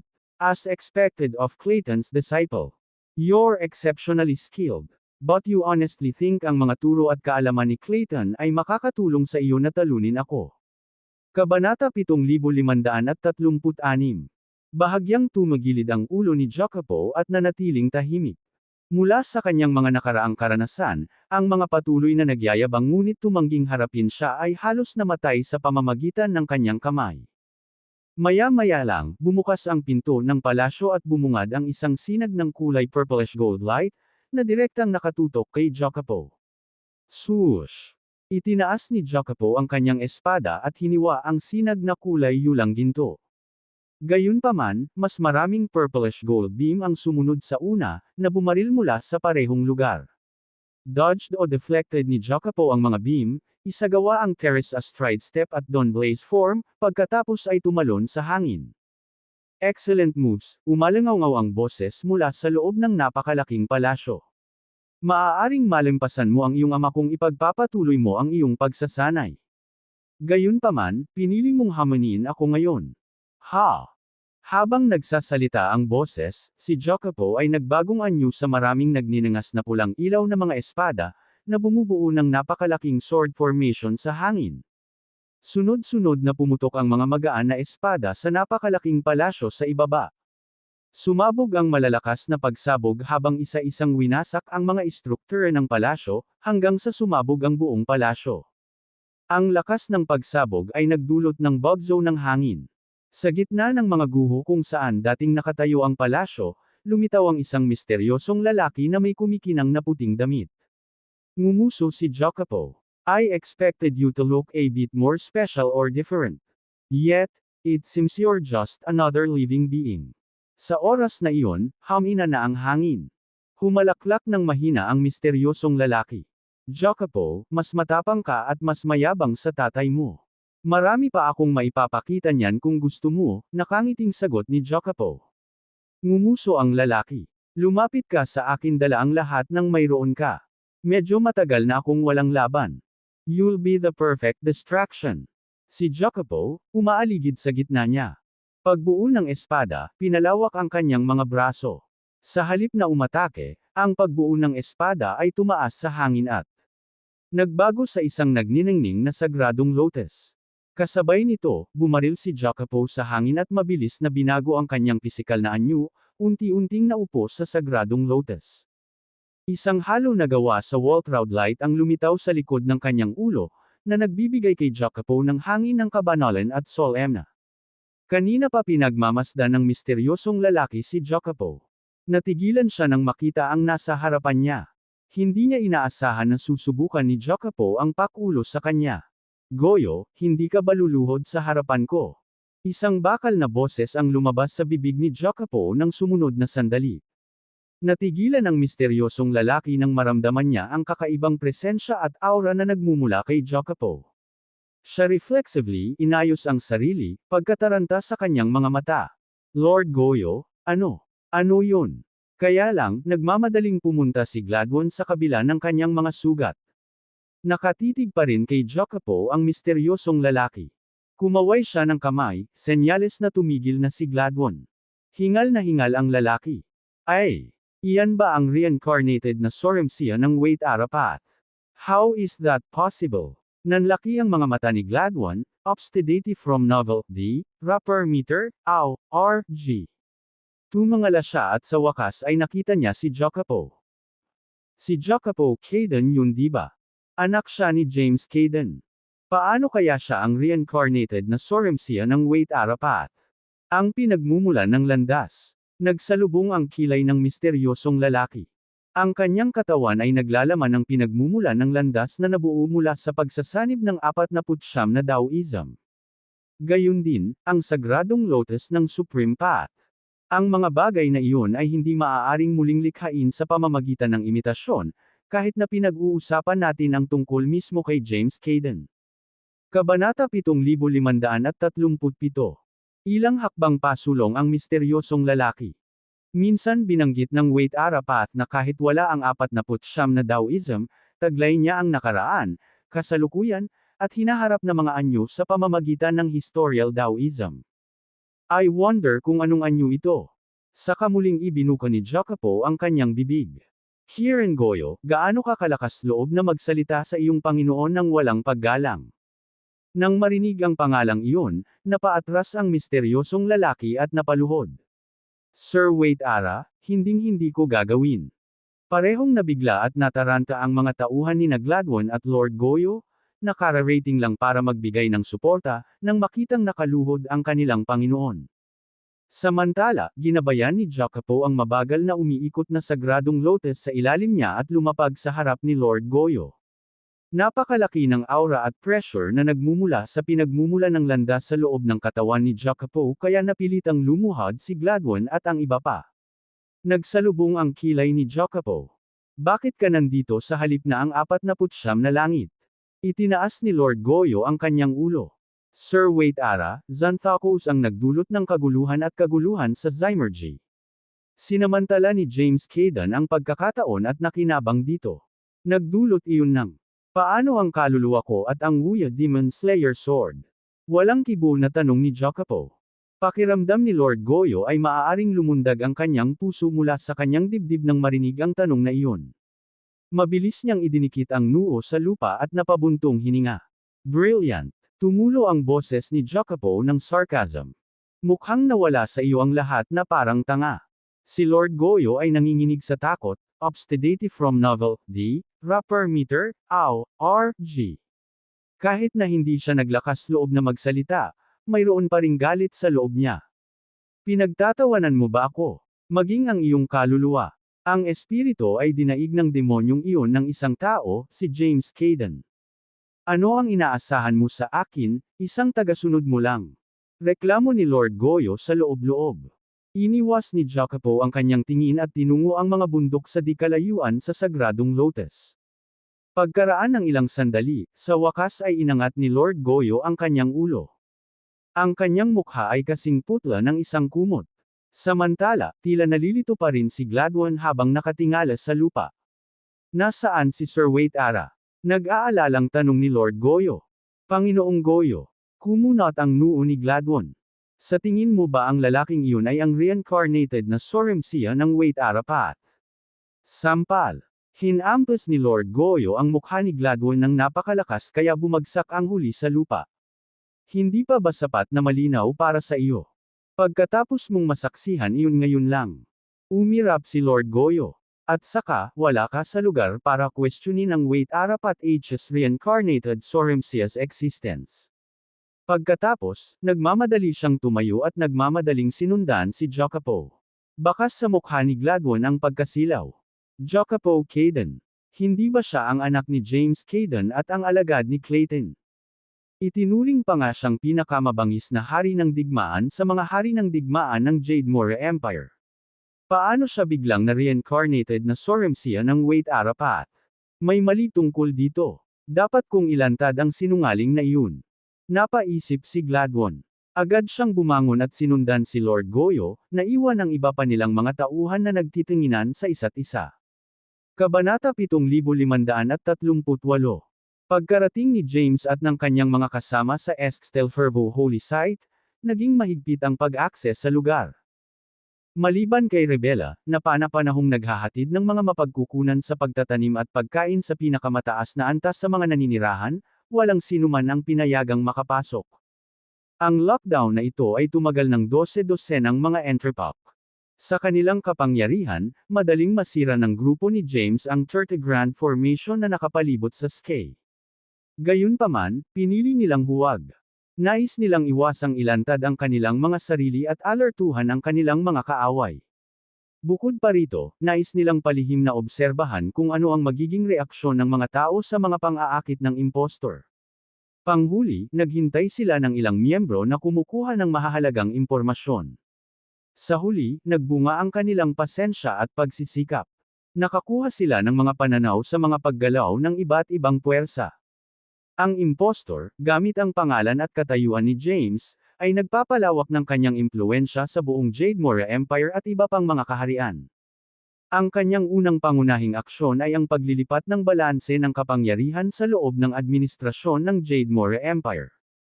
Sa ibabaw, hawak pa rin nina Truett at Rebela ang pinakamataas na posisyon Grand Steward at Vice Grand Steward, ayon sa pagkakabanggit.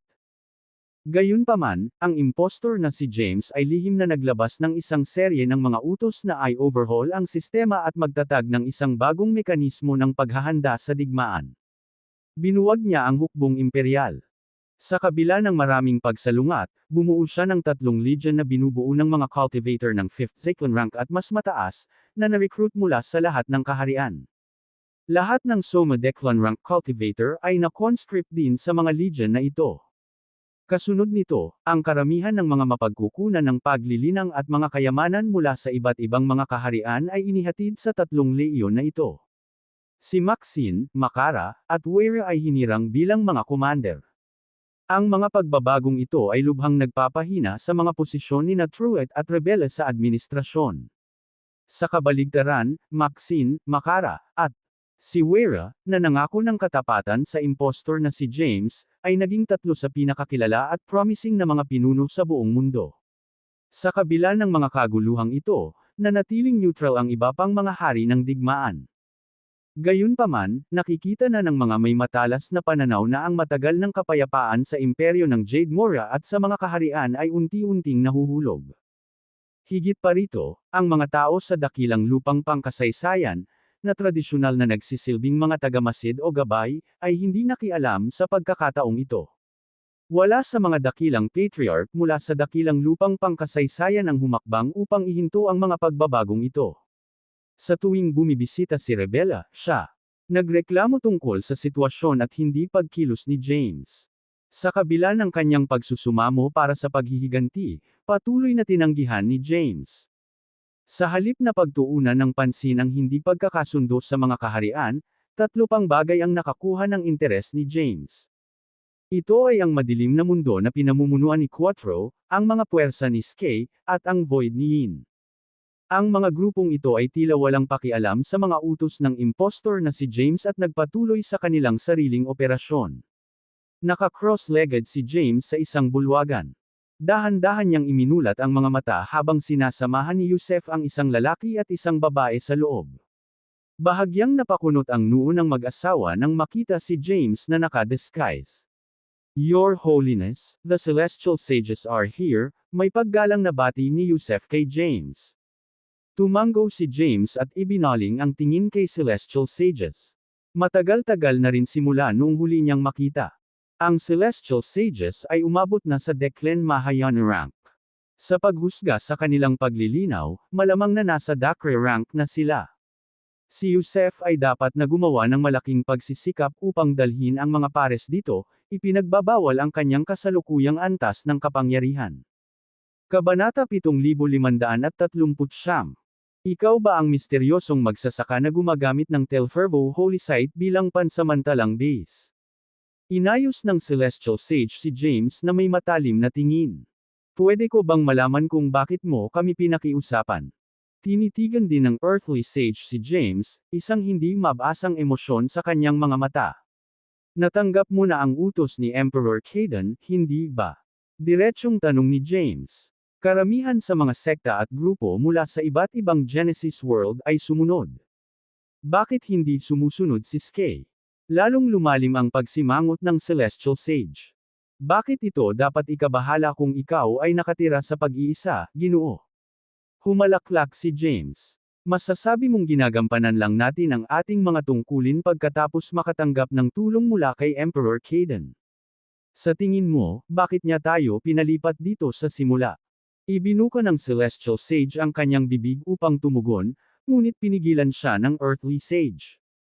Nakatuon ang kanyang mga mata kay James, na ibang-iba ang itsura sa mga sandaling iyon. Ngumisi ang Earthly Sage. Marahil ay hindi mo alam ang uri ng relasyon na ibinabahagi ni Skye sa Jademora Empire. Kami ay mga kaalyado, hindi isang teritoryo ng Jademora Empire. Kung ang isang utos ng Jademora Empire ay nababagay sa kalagayan ni Skye, maaari naming sundin ito. Kung hindi, maaari naming ganap na huwag pansinin ito. Napangiti si James nang nakakatakot. Sumingit si Yaretzi, oo naman, maaari mong baliwalain ang isang utos mula sa Jademora Empire, ngunit maaari mo bang baliwalain ang mga utos ni Emperor Caden? Tama, dagdag ni Yanni. Si Emperor Caden ang Panginoon ng Imperyo ng Jademora at lahat ng iba pang kaharian. Siya ang mortal emperor na nakatanggap ng spiritual providence. Nang ahas ka bang suwiin ang kanyang mga utos? Nang walang anumang babala, inilabas ni Yanni ang kanyang chrome. Isang napakalaking pressure ang agad na bumagsak sa Celestial Sages. Ang mag-asawa ay natisod paatras sa ilalim ng presyon, mabilis na inilagay ang kanilang mga kalasag. Gayunpaman, ang mga kalasag ay hindi gaanong nagawa upang maprotektahan sila mula sa chrome ni Yanni. Iyon ay isang malakas na puwersa na lumikha. From the Marcy Ice Power. Sigaw ng Celestial Sage. Kung hindi ako nagkakamali, ikaw si Mr. Yanni Lotus, ang lumikha ng Marcy Ice Combat Form. Tama ba ako? Sandaling natigilan si Yanni sa mga salitang ito. Hindi ko akalain na si Mr. Yanni ay mabubuhay pa, ang makalupang sage ay nagawang sabihin ng masama. Ngunit hindi ba mas maliit na ipakita ang antas ng kapangyarihang ito kapag hindi tayo gaanong karanasan? Kumunat ang noo ni Yanni at tumingin kay James. Nakatanggap ng hudyat mula kay James, yumuko si Yanni sa kanyang mga labi. Kung alam mo kung sino ako, tiyak na alam mo ang relasyon na ibinabahagi ko kay James. Bilang amo niya, paano ako tatayo at walang gagawin kung hindi kayo sumunod sa utos niya? Kasabay nito, dinagdagan ni Yanni ang dami ng chrome na nilalabas niya. Ang mga kalasag ng Celestial Sages ay pumutok at nabasag sa ilalim ng presyon. Umubo ng dugo ang dalawa nang matamaan ang kanilang mga katawan. Gayunpaman, inipon ng mga Celestial Sage ang lahat ng kanilang lakas upang tumayo. Sumigaw ang Celestial Sage, Mr. Yanni, James ang tawag mo sa sarili mo. Ang master ni Caden, pero hindi mo kaya. Ang kasalukuyang James ay ang tunay na kong. Hindi. Oh. Eksakto. Sabi ng makalupang sage sa pamamagitan ng nakapikit na ngipin. Nirerespeto at ipinangako namin ang katapatan sa totoong James Caden, hindi peke. Sisigot na sana si Yanni nang ilabas ni James ang isang sinag ng pinagmumula ng landas sa mga Celestial Sage, na pinuprotektahan sila mula sa chrome ni Yanni. Sa sobrang pressure na nawala, ang Celestial Sages ay nag-angat ng kanilang mga ulo at tinitigan si James na nalilito. Masasabi nilang napapalibutan sila ng pinagmumula ng landas at alam nilang ilang tao lang ang nagtataglay nito. Hinahangaan ko ang katapangan at pagmamataas ng Celestial Sages, sabi ni James, na nanginginig. Pero alam mo ba kung sino ako? Nanlalaki ang mga mata ng Celestial Sages sa takot. Kabanata 7540. Tumigil si Yanni sa pagpapakawala ng kanyang chrome ngunit natigilan siya nang tumingin siya kay James. Bagamat nakaupo, lumutang si James sa hangin, isang nagniningning na sagradong lotus sa ilalim niya. Isang makulay at banal na liwanag ang sumikat mula sa likuran ni James, na nagbigay sa kanya ng aura ng kapangyarihan at kabanalan. Ang Wait Arapath. Napabuntong hininga ang Celestial Sage. Kumunot ang noo ng Earthly Sage, halata sa kanyang mga mata ang kawalan ng paniniwala. Hindi ba matagal nang nawala ang Wait Arapath? Paano kaya siya narito? Galit na sumigaw si Yanni, how dare you question the authenticity of the Supreme Path? Sa tingin mo ba may makakagawa ng Taoism Sacred Lotus, ang mga sagradong ilaw ng pinagmumulan ng landas, at ang mga kulay na ilaw ng 49 Taoism. Ang mga celestial sage ay tumahimik, ngunit ang kanilang mga mukha ay nagkanulo sa patuloy na pagdududa. Itinaas ni James ang kanyang kamay at inihagis ang dalawang sinag ng pinagmumulan ng landas sa celestial sages, na itinaas ang kanilang cultivation mula sa Dakri rank hanggang sa Sekros rank. Ang mga celestial sages ay tumitig sa kanilang mga palad sa pagkataranta, naramdaman ang matingkad na pagbabago sa kanilang mga kapangyarihan. Karaniwan, aabutin ng milyon-milyong entrepok upang maabot ang antas na ito ng paglilinang. Gayunpaman, nangyari ito sa loob ng ilang segundo. Higit sa lahat, tanging ang kataas-taasang landas lamang ang makakagawa ng ganoong gawain. Ang celestial sages ay mabilis na lumuhad at yumuko ng malalim, sa kabila ng kanilang pagkabigla at pagkalito. Naningkit ang mga mata ni James. Ngayong alam mo na kung sino ako, may itatanong ako sa iyo. Inangat ng mga celestial sages ang kanilang mga ulo at hinintay ang pagtatanong ni James. Si James Caden ay dati mong malapit na kaibigan, tama? Tanong ni James. Ang celestial sages ay huminto sandali at pagkatapos ay halos sabay-sabay na tumango. Tanong muli ni James, maaari mo bang sabihin sa akin kung ano ang kanyang mga kahinaan? Muling natahimik ang magkapareha, nakakunot ang noo. Hindi mo ba sasagutin ang mga tanong ng Supreme Path? Nagsalubong ang kilay ni Yanni. Lalaban ka ba sa mga turo at halaga ng landas? Ang mga celestial sage ay mukhang sobrang guti-guti na nakikinig sa mga tanong ni Yanni. Nagdilim ang mukha ni Yanni. Ginagawa ni James Caden ang mga bagay na iyon. Ang kanyang pangalawang katawan na pumasok sa ating kaharian ay isang pagtataksil sa ating mga Taoism. Siya ang ugat ng lahat ng kasamaan. Gayunpaman, gusto mo pa ring sundan ang isang tulad niya. Ang mga celestial sage ay umiwas at nagpalitan ng tingin. Hindi nila napansin ang pagtataka ni Yaretzi, Yusef, at Thea kay James. Gayunpaman, hindi binalik ni James ang kanilang mga tingin. Tila hindi lamang sinusuri ni James ang tunay na damdamin ng celestial sages tungkol sa impostor na si James kundi pati na rin ang pagsubok sa kanilang mga reaksyon sa muling pagkakatawang tao ni Wait Ara na Soremsia. Pagkatapos ng ilang sandali ng pagmumuni-muni, ang mga celestial sage ay tumayo at tiningnan si Yanni sa mata. Mr. Yanni, ikaw ang sikat na lumikha ng Marcy Ice Combat Form. Tinatawag mo rin ang iyong sarili na guro ni James. Gayunpaman, paano mo mapapahiya ang iyong disipulo sa gayong paninirang puri? Nagpatuloy ang celestial sage sa bakal na boses, bukod dito, ang James na kilala ko ay hindi isang masamang tao o malamig ang loob. Bagaman siya ay medyo ligaw at walang pakialam kung minsan, si James ay mabait at tapat. Hindi siya nagkikimkam ng makasarili o hindi malinis na intensyon. Bahagyang yumuko ang celestial sage kay James. Supreme Path, dahil nagbalik ka sa amin, malamang na mas alam mo kaysa sa sinuman na si James ang pinili na personal mong pinili. Siya ay isang promising young talent na nagdudulot ng bagong pag-asa sa ating mga Taoism. Bakit niya tatanggihan ang ating mga Taoism o ang mga turo ng landas? Samasang-ayon ako, dagdag ng earthly sage. Kilalang kilala ko si James.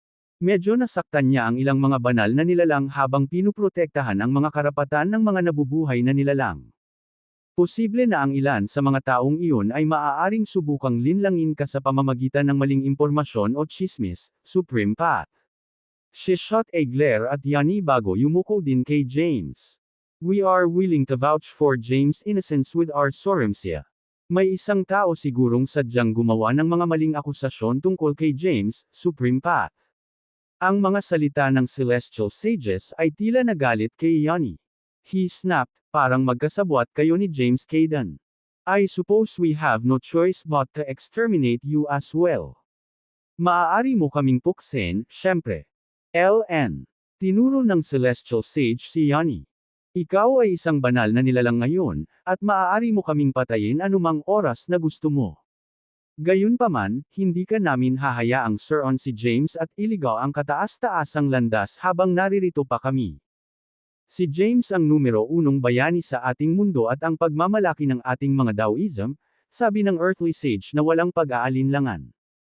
Iyon din ang sasabihin namin kahit na permanenteng tapusin mo ang aming buhay. Nagsalubong ang mga kilay ni Yanni habang dahan-daw ang pinagbabato ang kanyang mga kamao. Sa kabilang banda, mahinang ngumiti si James. Ang mga Celestial Sage ay pareho pa rin. Kahit na humarap sa Supreme Path, ginawa nila ang lahat para ipagtanggol si James. Ang kanilang kahanga-hangang pakiramdam ng katwiran ay nanatiling buo. Sasalakayin na sana ni Yanni ang Celestial Sages, ngunit tumigil si James sa pagpapakawala ng mga ilaw sa kanyang katawan at nag-teleport bago si Yanni. Ano ka ba? Nagsalubong ang kilay ni Yanni. Pinagmasdan ni James ang kanyang mukha. Nagalit ka ba talaga? Napahinto si Yanni at umiling. I wasn't. I was just trying to go along with your. Tinitigan siya ni James nang may pag-iisip bago tumalikod at yumuko sa Celestial Sages. Greetings to the Celestial Sages. Ako ito, James Caden. Naligo sa liwanag ng pinagmumulan ng landas, tila nabigla ang Celestial Sages nang marinig ang pangalang iyon. Mas lalo silang nagulat kaysa noong nakita nila ang Supreme Path na ginaya ni James. Yaretzi beamed malawak at lumakad papunta sa pares. Narinig ko na ang mga Celestial Sages ay nagpapakita ng matuwid na aura at lubos na hinahangaan ng lahat ng nabubuhay na nilalang. Noong nakaraan, maaaring tumanggap kayong dalawa ng titulong Ausya. Gayunpaman, pinili ninyong manatili at bantayan ang mga buhay na nilalang. Pagkatapos kitang makita ngayon, naalala ko kung gaano kasagrado at kahalaga ang matuwid na aura sa ating mga Taoism. Tama ka, tumanggo si Yusef. Silang dalawa ay lubhang makapangyarihan. Kung hindi pinahiram sa akin ng Supreme Path ang kapangyarihan ng pinagmumulan ng landas, mas maaga pa sana akong natalo sa kanila. Ang matuwid na aura na umiiral sa kalikasan ay tumutulong sa lahat ng nilalang na lumago at umunlad, dagdag ni Thea habang siya nilapitan. Dapat silang bigyan ng mga titulong Qxia sa pagkakataong ito, lalo na ang isang mataas na ranggo na titulo. Pinoproseso ng Celestial Sages ang pag-uusap na narinig nila, itinuro ang mga nasa paligid nila. Namulat ang realisasyon, at pinalawak nila ang kanilang mata sa gulat.